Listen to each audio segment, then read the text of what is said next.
Hi guys, ನಾವು ಇವತ್ತೊಂದು ಅಕ್ಕಿ ಉಪ್ಪಿಟ್ಟು ಮಾಡುವ. 2.5 ಗ್ಲಾಸು ಅಕ್ಕಿ ತೆಗೆದು ಚೆನ್ನಾಗಿ ಕ್ಲೀನ್ ಮಾಡಿ ಇಡುವ. ನಂತರ ಒಂದು ಬಾಣಲೆ ಇಟ್ಟು ಅದಕ್ಕೆ ಸ್ವಲ್ಪ ತುಪ್ಪ ಹಾಕಿ 2 ಚಮಚ ತೆಂಗಿನೆಣ್ಣೆ ಹಾಕಿ ಅದು ಕಾದ ನಂತರ ಸ್ವಲ್ಪ ಸಾಸಿವೆ ಹಾಕಿ ಸ್ವಲ್ಪ ಬೇವು ಸೊಪ್ಪು ಹಾಕಿ ಮತ್ತು ಒಂದು ಮೆಣಸು ಅದು ಕಾಯುವಾಗ ಸ್ವಲ್ಪ ಗೋಡಂಬಿ ಅದನ್ನು ಸ್ವಲ್ಪ ಕೈಯಾಡಿಸ್ತಾ ಬನ್ನಿ. ಸ್ವಲ್ಪ ದ್ರಾಕ್ಷಿ ಹಾಕಬೇಕು. ಅದು ಸ್ವಲ್ಪ ಕಂದು ಬಣ್ಣಕ್ಕೆ ಬರುವಾಗ ಒಂದು ಈರುಳ್ಳಿ ಹಾಕಿ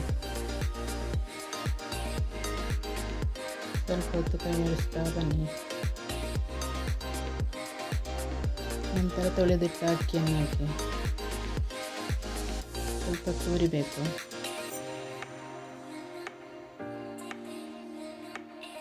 ಸ್ವಲ್ಪ ಲಿಂಬೆ ರಸ ಹಾಕಿ ಸ್ವಲ್ಪ ತುರಿಬೇಕು. ಸ್ವಲ್ಪ ಉಪ್ಪು ಸ್ವಲ್ಪ ಕೈಯಾಡಿಸ್ತಾ ಬನ್ನಿ. ನಂತರ 3.5 ಗ್ಲಾಸ್ ನೀರು ಹಾಕಿ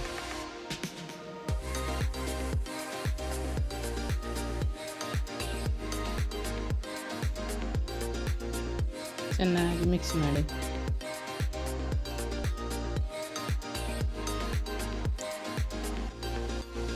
ಒಂದು 15 ನಿಮಿಷ ಮುಚ್ಚಿಡಿ, ಹಾಗೆ ಬೇಡಿ.